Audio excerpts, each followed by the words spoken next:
obrigada mais uma vez. E eu acho que tem ali alguns... Como é que funciona ali o slide? É que a gente tem que pôr ali, vestir? Na verdade, eu vou começando porque ali só estão os gráficos e tabelas que eu vou usar em algum momento, não tem texto algum. Eu vou me ater um pouco ao que eu consegui escrever aqui, um pouco em função do que a Wanda mencionou, e para não me perder muito aqui na fala. Então, eu acho assim que eu gostaria de começar, acho que algumas coisas eu vou passar, porque foram levantadas pelo Renato, talvez eu só cite, mas não vou entrar, porque já foram ditas e muito bem ditas. E eu gostaria então de começar pelos objetivos que se colocam nesse seminário, né? Então, esse seminário se coloca como objetivo tratar das questões que estão relacionadas às pesquisas em ciências humanas e a sua colaboração na análise de elaboração de políticas e, sobretudo, de políticas públicas, assim como os desafios e as conquistas metodológicas de integração entre essa área das ciências humanas e a área da utilização de dados armazenados, dados que são produzidos e sistematizados em meios digitais. Desse modo, então, eu resolvi organizar essa fala a partir, na verdade, muito mais de questionamentos e absolutamente nenhuma resposta ou nenhuma indicação em torno das desigualdades, das políticas e do papel da ciência nessas questões. Até porque isso já foi feito pelo Renato, então eu não preciso fazer essa parte. Então, partindo de alguns autores e de algumas autoras, por exemplo, como Rose Braidotti, Dana Haraway, por exemplo, né, seria interessante nos indagarmos se sempre fomos humanos quando a gente está pensando na questão das ciências humanas, né? Pois o que é esse humano? O que é a condição humana e o que seria uma condição pós-humana, né? Aliás, isso tem a ver com a proposta que o Márcio falou no início, da proposta dessa pós-graduação, né? Para essas autoras, então, a questão que se coloca é que, ainda hoje, 2017, né, alguns de nós e algumas de nós não somos considerados completamente humanos, né? Ainda que, desde o iluminismo, se tentasse colocar o sujeito cartesiano, racional, cidadão, no centro do debate, né? Construindo desse modo a noção de direitos. E aqui, especificamente, eu queria centrar na construção daquilo que a gente possa entender ali como chamados direitos humanos, né? Dentro dos limites postos, evidentemente, pela própria sociedade burguesa, pela sociedade capitalista, pois é desta sociedade, é a partir desta sociedade que nós estamos falando, né? Desde então, portanto, tais termos parecem ter sido aceitos e consensuados, porém sempre houve um abismo entre as definições abstratas e a concretude da vida cotidiana, né?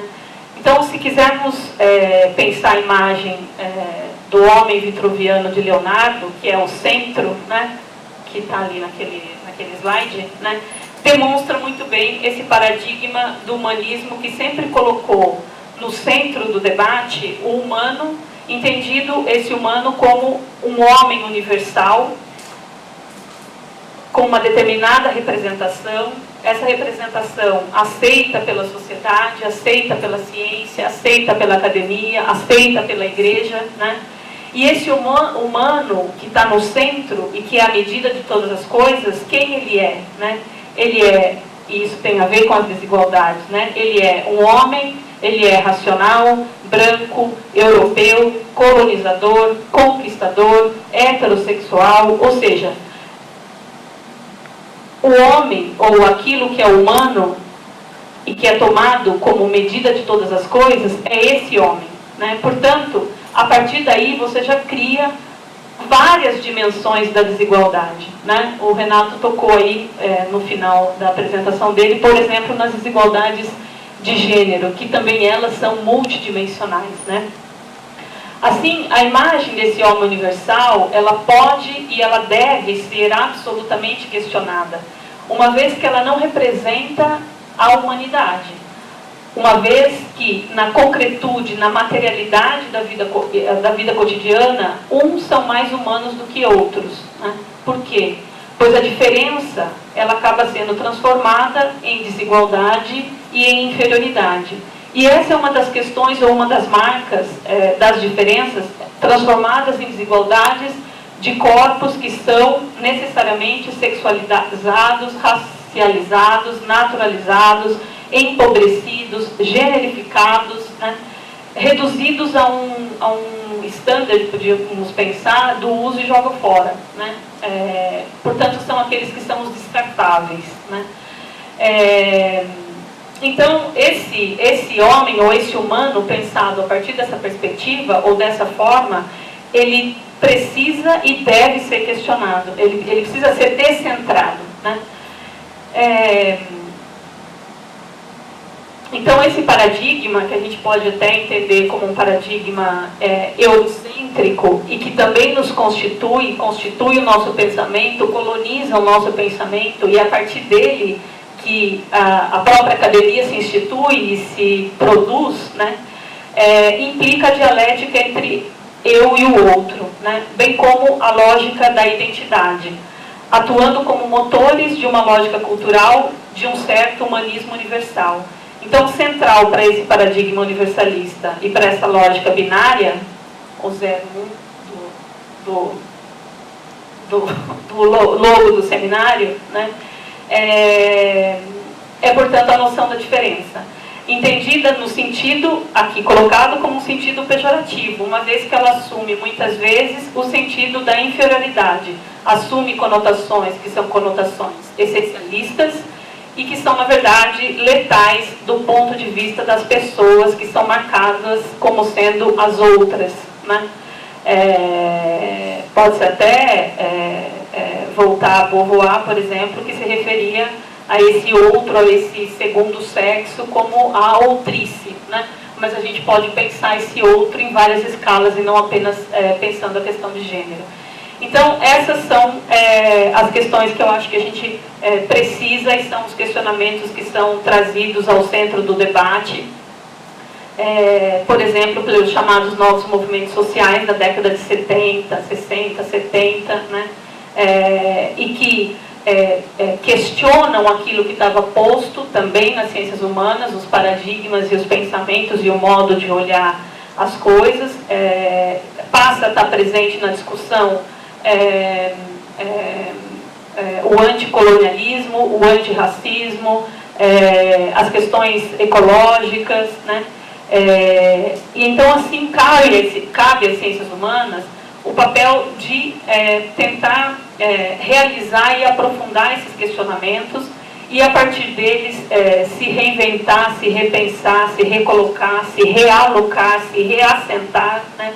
E isso já vem sendo feito, seja pelos questionamentos de estudos que percorrem os caminhos da pós-colonialidade, dos estudos feministas, do novo materialismo, do neomarxismo, do pós ou transhumanismo, enfim, há pessoas e grupos que estão colocando essas questões no centro do debate e estão tentando olhar para essas questões a partir de perspectivas distintas, de perspectivas diversas, né?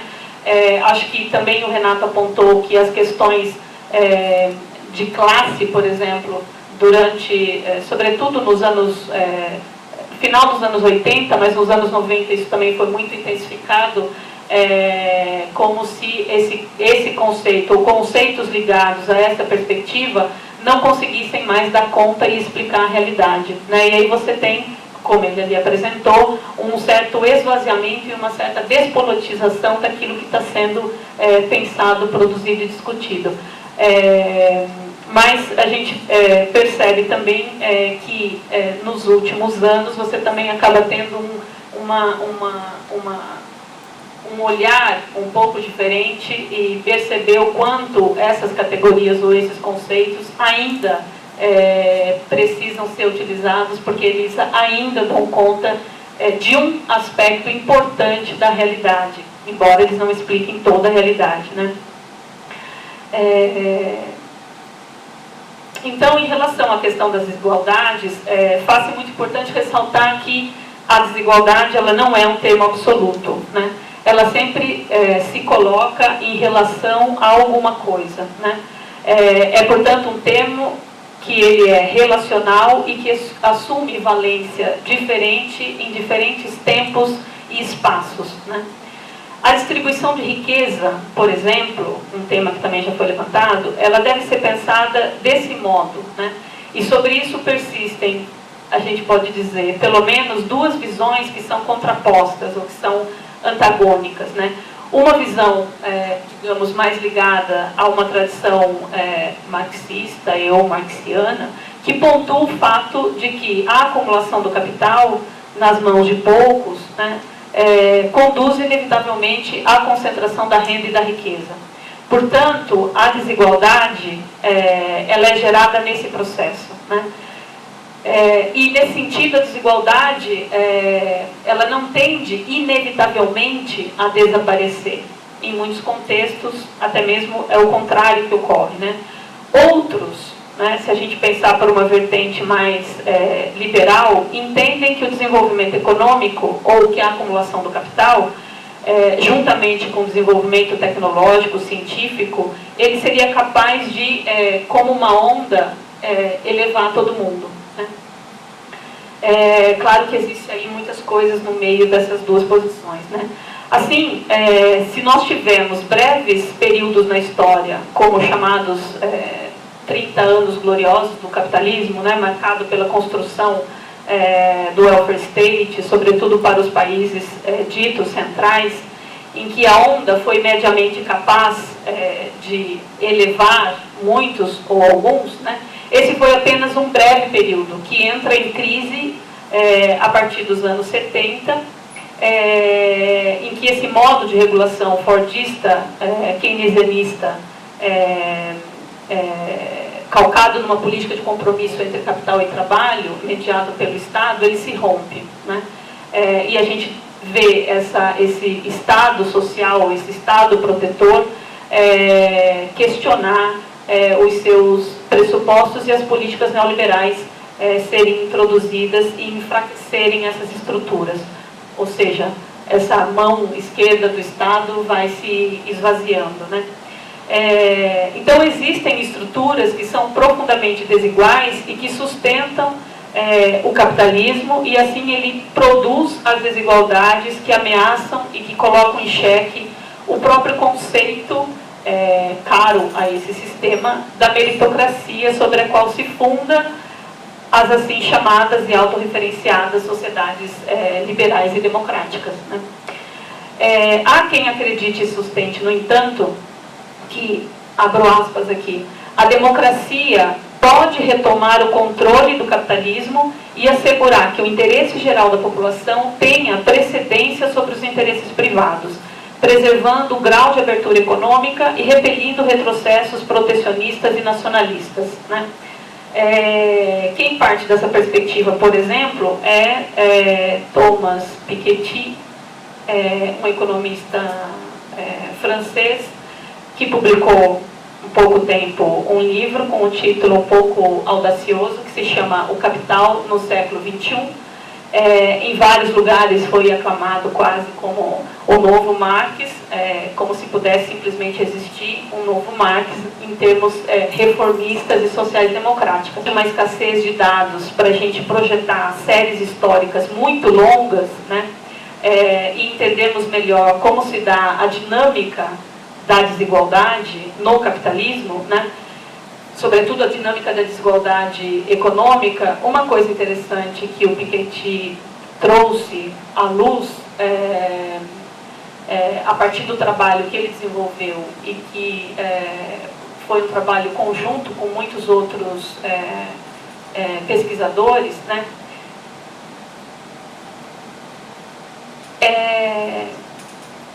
é o fato dele ter conseguido coletar esses dados que indicam que não houve qualquer redução estrutural da desigualdade antes da Primeira Guerra Mundial, né? Ou seja, de 1870, isso ele está falando em termos mundiais, né? De 1870 a 1914, o que ocorre, segundo os dados que eles levantam, é uma estabilização da desigualdade em nível bastante elevado.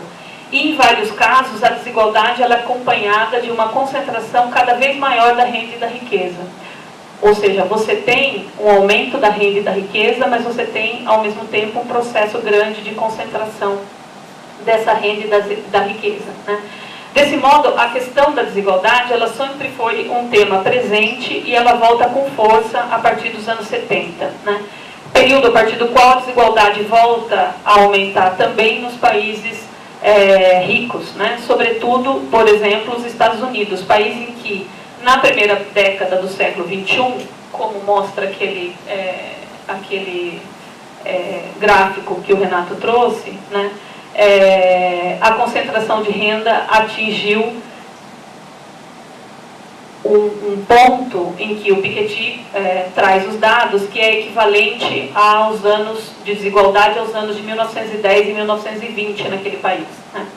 Então, pode-se dizer que no início do século XXI, nós nos encontramos nos mesmos termos em que nos encontrávamos no século XIX, né?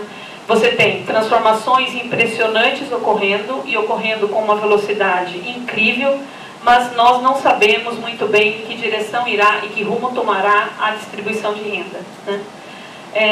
Desse modo, as questões que precisam ser colocadas no centro do debate, elas parecem de alguma forma retomar questões que já foram postas no passado, se a gente quiser, pelos próprios socialistas utópicos, né? Ou seja, de que serve o desenvolvimento industrial? De que serve as inovações tecnológicas? De que serve os deslocamentos populacionais? De que serve a biotecnologia, a nanotecnologia, a realidade aumentada, a biogenética, enfim. Todos esses avanços que a gente percebe e que a gente tem presente na sociedade hoje, se a gente não consegue, ao mesmo tempo, resolver minimamente as questões das desigualdades. Na verdade, esses avanços tecnológicos, eles podem, dependendo da política que se adote, eles podem aumentar e reproduzir ainda mais as desigualdades, né? Então, aqui, nesse sentido, estamos falando de métodos e metodologias, e o livro do Piketty traz essa importante contribuição, pois ele conseguiu, a partir desse grupo grande de pesquisadores, trabalhar sobre duas fontes principais, ainda que com vários problemas, porque você tem, os países dimensionam essas coisas às vezes de modos diferentes, então às vezes não é tão simples você conseguir comparar os dados, etc. Mas enfim, o que ele conseguiu fazer foi uma série de dados que lidam diretamente com a desigualdade e com a distribuição de renda, e uma série de dados, uma outra série de dados que lidam com a distribuição da riqueza e a relação entre produção de riqueza e renda, né? A sua conclusão, no entanto, né, não poderia ser outra senão aquela de atestar que a evolução dinâmica de uma economia de mercado e de propriedade privada, são as palavras dele, deixada a sua própria sorte, contém forças de convergência importantes, ligadas sobretudo à difusão do conhecimento e das qualificações, mas também tem forças divergentes vigorosas e potencialmente ameaçadoras para as sociedades democráticas e para os valores da justiça social sobre os quais elas se fundam. Então, a desigualdade faz com que os patrimônios originados no passado, eles se recapitalizem mais rápido do que a produção dos salários, né? Aqui há uma contradição lógica fundamental. O empresário tende inevitavelmente a se transformar em um rentista e a dominar cada vez mais aqueles que só possuem a sua força de trabalho. Uma vez construído ou constituído, o capital se reproduz sozinho, mais rápido do que cresce a própria produção. É como se o passado devorasse o futuro, diz o Piketty, né? Então, também por isso, como o Renato também levantou, não é à toa que a gente tem a reforma da Previdência sendo pautada nos termos em que ela está sendo pautada, e que a gente teve não foi a reforma, foi o ataque, o desmonte da regulação do trabalho nesse país, né? Ontem eu estava vendo uma notícia que pedagogos estão sendo contratados via contrato intermitente de trabalho por R$ 5,28 a hora trabalhada. É apenas a hora trabalhada, né? Então isso faz parte desse processo. Nesse sentido, se a gente olha, por exemplo, alguns indicadores dos Estados Unidos, né, nós percebemos que muitos desses indicadores para os Estados Unidos encontram-se no nível de indicadores de países em desenvolvimento, né? O relatório mais recente do PNUD indica, que ele também já trouxe ali, né, que a expectativa de vida estadunidense, por exemplo, é da ordem de 79 anos. Né? Isso coloca o país em 40º lugar no mundo em relação à expectativa de vida. Atrás de um conjunto de países desenvolvidos, mas não apenas, né? Ele está atrás também de alguns países latino-americanos, como é o caso do Chile, da Costa Rica e de Cuba. Vai para Cuba, né? No Brasil, a expectativa de vida é de apenas 5 anos a menos do que essa dos Estados Unidos, né? Que gira, no Brasil, hoje, a gente está em torno de 74 anos, né?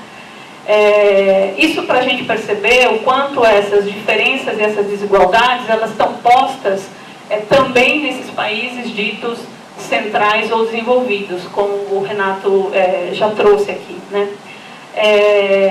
E como quando a gente também entra e tenta desagregar esses dados, ou a partir dele trabalhar as várias dimensões que esses dados possuem, a gente vai encontrando outras questões relevantes também. Porque esse mesmo estudo do PNUD sobre a expectativa de vida nos Estados Unidos, por exemplo, vai dizer que o homem branco com educação universitária, ele tem uma expectativa de vida que é de 80 anos, enquanto o homem afro-americano com baixa escolaridade, ele tem uma expectativa de vida de 66 anos. Então, no interior do próprio país, você tem uma expectativa de vida para um contingente dessa população que é de 66 anos, enquanto para outro contingente dessa população a expectativa de vida é de 80 anos, né? No Brasil, nós temos disparidades em relação à questão regional, mas também em relação à questão de raça e etnia.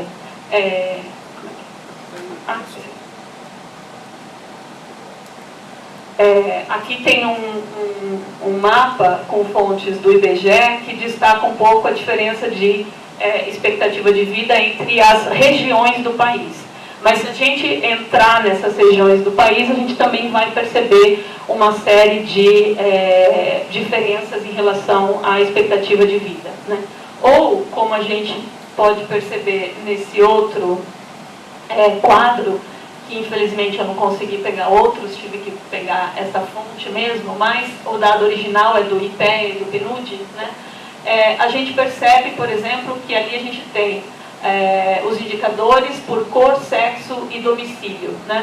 Então a gente tem o índice de desenvolvimento humano municipal, a expectativa de população com mais de 18 anos com ensino fundamental completo e a renda.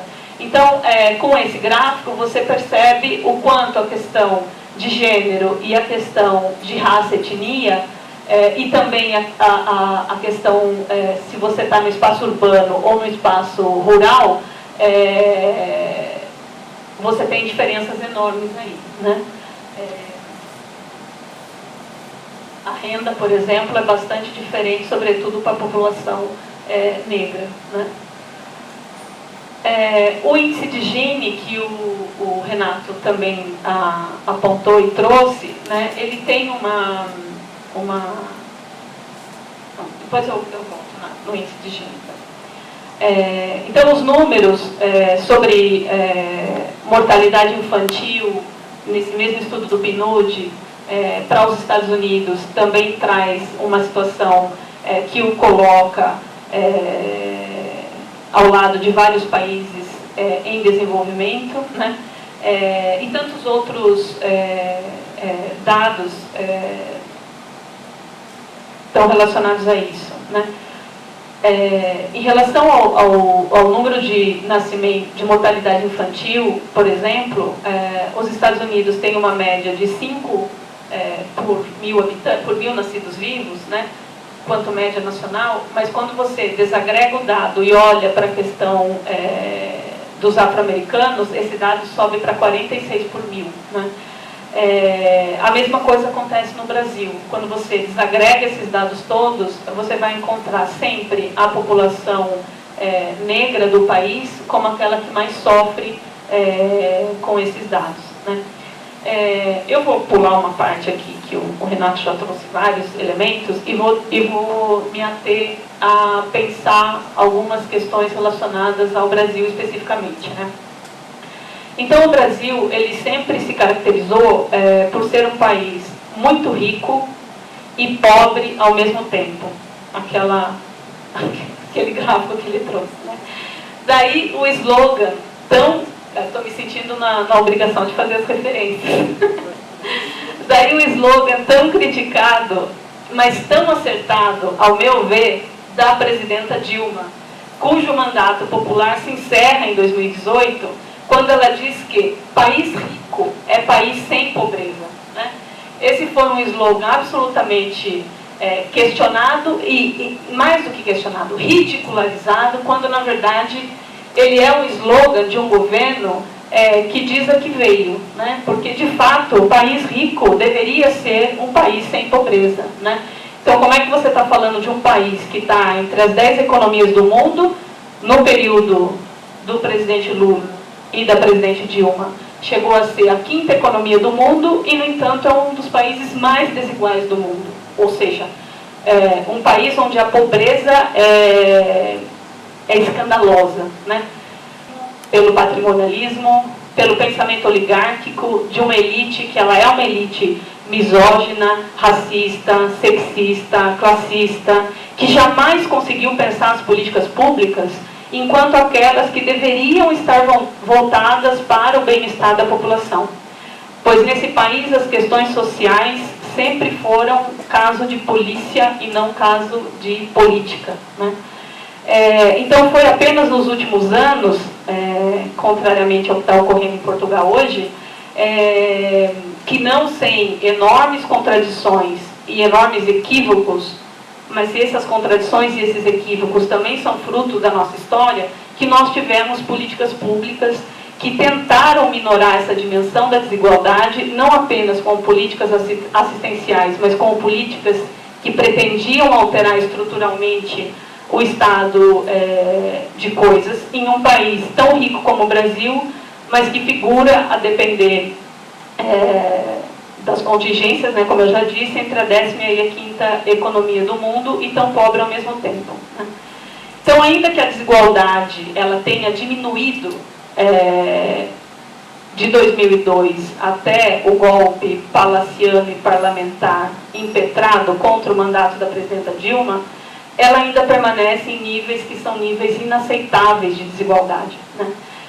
Seriam necessárias décadas de políticas públicas voltadas a essas questões para vermos um país um pouco diferente. E a gente tem sempre esse problema que o Renato também levantou, que é quando você tem algumas políticas públicas estruturadas e você tem mudança de governo, aí eu estou falando de mudança de governo democraticamente eleito, você tem a dificuldade de manter essas políticas, porque você tem alterações profundas muitas vezes. Né? Então eu gostaria de citar apenas alguns dados para a gente entender de que desigualdade nós estamos falando quando a gente está falando do Brasil, pois ela é uma desigualdade que ela é materializada e não só abstrata. Né?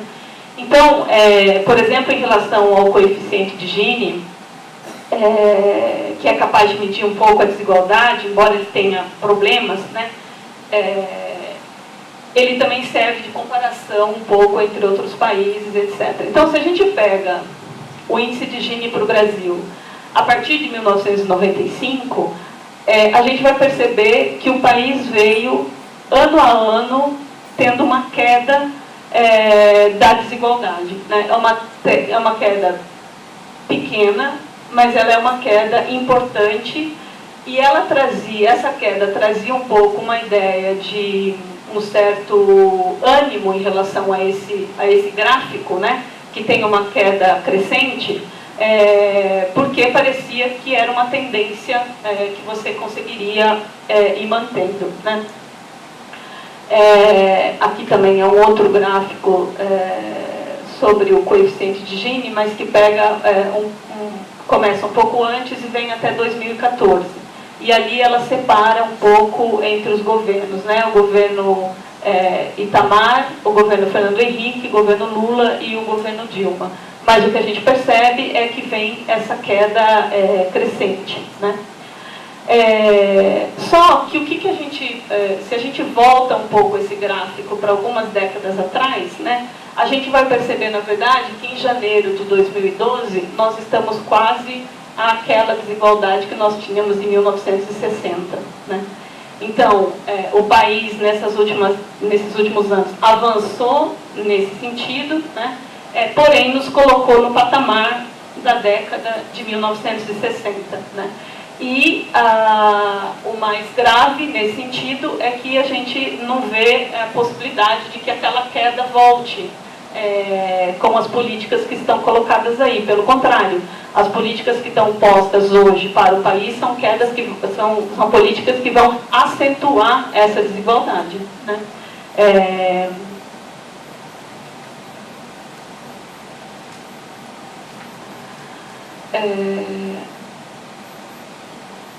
Uma coisa interessante também é que se a gente olha para esses dados e pega as análises ou as conclusões lá do Piketty, a gente vai perceber que nos colocar novamente no patamar da década de 60 é um pouco a perspectiva que existe ali para alguns dados que são dados globais, né? Então, os dados que a gente traz, né, sobretudo aqui nesse quadro, que é um quadro que é do PNUD também, a hora que eu colei ali, coloquei no PowerPoint, saiu a fonte. Eles trazem um pouco esse coeficiente de Gini e percebam que pior do que o Brasil nessa distribuição de renda é apenas aquele vermelhinho mais escuro ali, né? Portanto, são poucos países que estão piores do que nós, né? Então, esses dados, eles mostram a assertividade da presidenta Dilma com seu slogan "País rico é país sem pobreza". Pois, embora tenhamos sido, em seu período, a quinta economia do mundo, estamos também entre os países mais desiguais do mundo, né? Então, os países com maior desigualdade de renda, por exemplo, nesse quesito, né? E o Brasil figura ali entre os 10 mais desiguais do mundo.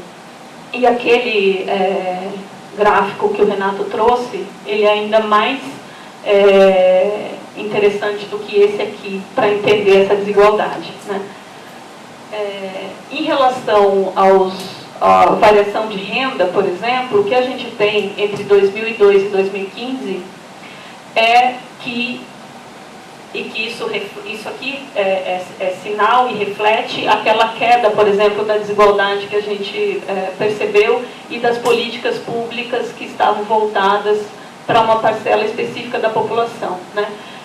Então a gente percebe ali que o aumento da renda dos 20% mais pobres, ela foi bem maior que o aumento da renda dos 20% mais ricos, por exemplo, né? E aqui a gente está falando apenas de assalariados, né?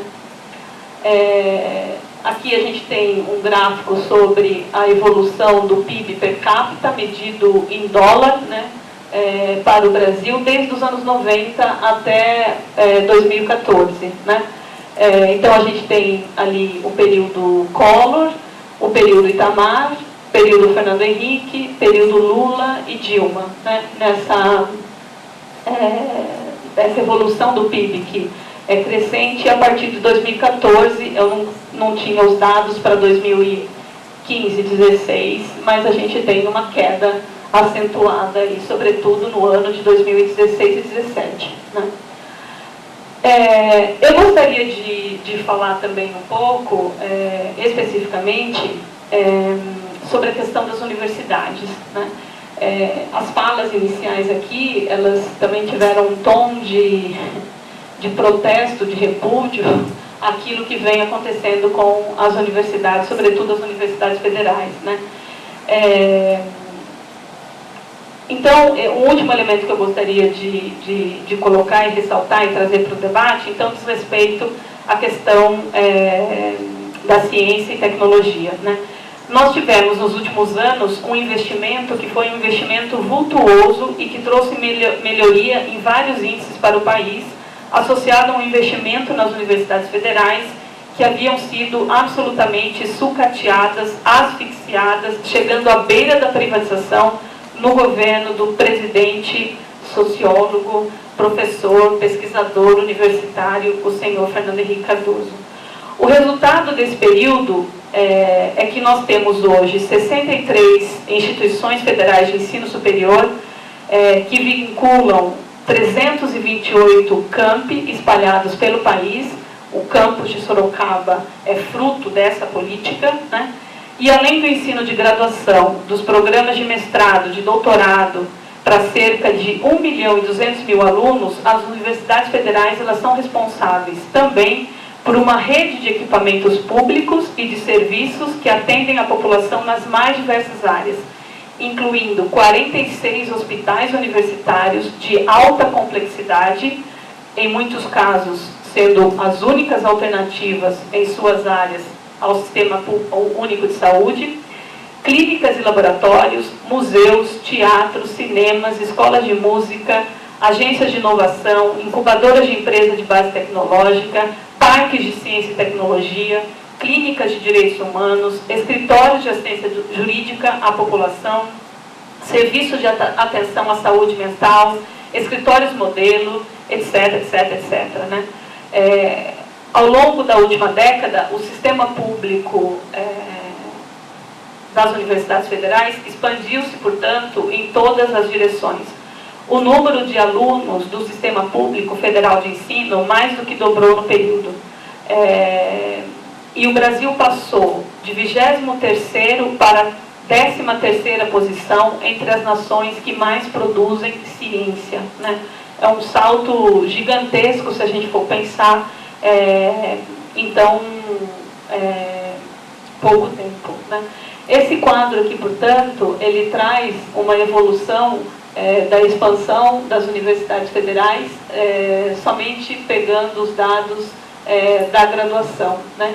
Então a gente percebe que ali, a partir de 2002, 2003, você começa a ter um aumento, o que traz um grande impacto para a evolução desses dados é o programa REUNE, que foi justamente o programa de expansão das universidades federais e abertura de vários campi, e que traz um número alto ali de matrículas no sistema federal de ensino superior.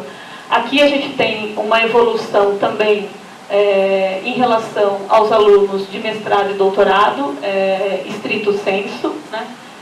Também você tem um investimento maior, que é a partir de 2008, né? Embora essa seja uma curva um pouco mais...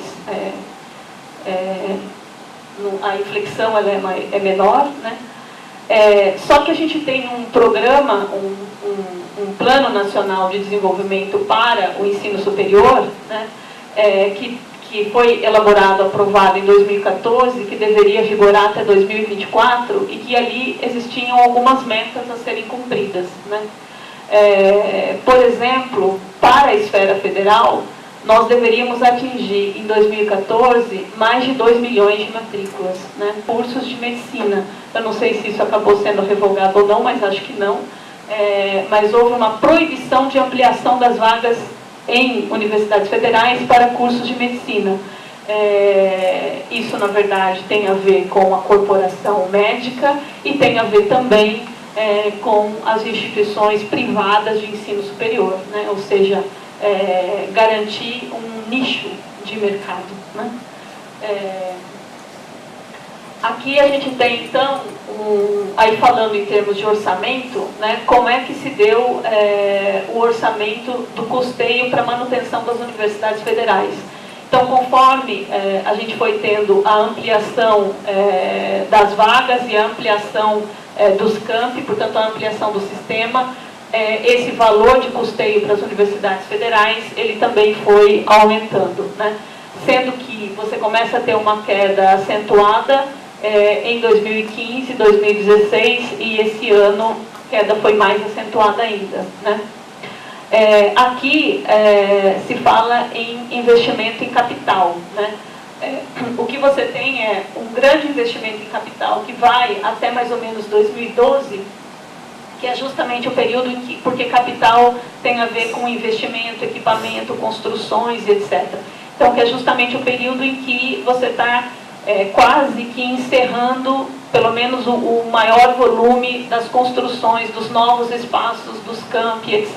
Né? Então, a partir dali, você passa a ter um declínio por conta disso. Em relação à ciência e tecnologia, a gente tem esse quadro que é um quadro preocupante, né? O azul é o investimento que lhe é previsto, é o orçamento previsto para esse campo, e o vermelho é aquilo que de fato é executado, né? Porque muitas vezes se prevê alguma coisa, mas não consegue se executar, né? Então vocês percebem a queda que a gente teve em 2017, e para 2018, a expectativa para 2018 é que o programado para os investimentos é ainda menor, porque o programado para os investimentos, ou seja, aquilo que seria a barrinha azul, está por volta de 2,7 milhões de reais, né? Portanto, abaixo daquilo que foi executado esse ano, né? E certamente será executado muito menos do que esse valor de 2 milhões, né? Então, concluindo essa fala, que deveria versar então sobre desigualdades políticas e ciência, eu gostaria de finalizar com algumas questões, na verdade, né? As universidades, elas estão, em certo sentido, sob ataque, né? E isso ocorre não apenas no Brasil, quanto, na verdade, no mundo, né? Que é uma lógica, esse ataque, ele tem por trás uma lógica que é uma lógica rentista e privatista, né? Que absorve, parece que a tudo e a todos, né? Em nosso caso, especificamente, além das questões financeiras, privatistas e etc., eu quero me deter em uma questão que ela é muito preocupante e que está ocorrendo nas universidades e que vai um pouco além daquilo que a gente já falou aqui no início, né? E ela tem a ver com a repressão e o cerceamento a debates, a críticas e que estão ocorrendo no espaço da universidade. Então você tem projetos de agência de fomento, como CNPq e CAPES, sendo recusados, e a recusa que vem expressa no parecer é em relação ao referencial teórico-metodológico utilizado pelo pesquisador. Então a gente teve recusa de projetos cuja análise do projeto era que o projeto não era científico, pois usava o referencial marxista, por exemplo. Temos ameaças explícitas e intimidatórias nos temas de gênero e sexualidade. Tivemos, há 2 semanas atrás, agora não me recordo da universidade, mas foi no Nordeste, em que a defesa de uma aluna de mestrado teve que ter agentes da polícia para que houvesse a defesa, porque a defesa era sobre tema de gênero e sexualidade e havia várias ameaças em relação àquilo. Professores da Universidade Federal da Bahia estão recebendo ameaças por trabalharem com questões de gênero e sexualidade, né? Tivemos abertura de sindicância interna para um docente da USP aqui de Piracicaba, que trabalha há anos com o MST e desenvolveu e fez um evento com o MST na universidade, né, o Movimento Sem Terra. Temos, mais recentemente, a morte do reitor acusado de desvio de dinheiro na operação Ouvido Mocos, né? Quando na realidade ele nem era reitor no período, e no período em questão, em relação a esse desvio, a mídia anunciou que era um desvio de milhões de reais, quando na verdade os milhões se referiam a todo um programa de educação à distância de anos na universidade, né? E parece que agora esse inquérito não dará em nada, porque não se encontrou nenhuma irregularidade no processo, né? Mas o reitor se suicidou pela humilhação pela qual ele passou, né? Tivemos ontem a condução coercitiva do reitor e vice-reitora da UFMG, com mais de 8 docentes da universidade, e isso, o caso que eles pegam é emblemático, porque tem a ver com um memorial sobre a ditadura, né? Assunto que parece proibido nesse país e com o qual o país ainda não fez as contas devidas, né? E essa vice-reitora que foi levada coercitivamente ontem, ela foi eleita nas últimas eleições e que o Conselho Universitário deve elaborar a lista tríplice na próxima semana. Então, também há um temor muito grande que ela não seja a indicada na lista tríplice pelo senhor Michel Temer. O nome da operação é Esperança Equilibrista, um nome absolutamente sarcástico, né? Enfim, o orçamento das universidades está ameaçado, bem como o orçamento da ciência e tecnologia, lembrando que a maior produção científica do país, ela se dá no interior das universidades e das universidades públicas, sendo o maior deles o sistema federal, paralisando, portanto, o desenvolvimento científico, o desenvolvimento tecnológico do país e, consequentemente, as possibilidades de se mitigar também as desigualdades, né, por meio do conhecimento que é produzido no interior das universidades. Temos ainda uma política calcada hoje em um pensamento conservador, beirando o fascismo, e às vezes acho que não está beirando mais, é um pensamento fascista mesmo, e transformando a vida de pessoas LGBTs, negras, indígenas, mulheres, em vidas que não importam não apenas ao Estado, mas também não importam à sociedade brasileira, às escolas brasileiras, aos ditos cidadãos de bem. Assim, o ano de 2018 não deixa de ser um ano decisivo, não apenas em relação às desigualdades, às políticas e à ciência no Brasil, como também um ano-chave para a escolha de que país queremos ser, de que sociedade queremos ser. Se uma sociedade, ainda que nos limites de uma democracia burguesa, ou uma sociedade burguesa autoritária e fascista. E eu encerro aqui.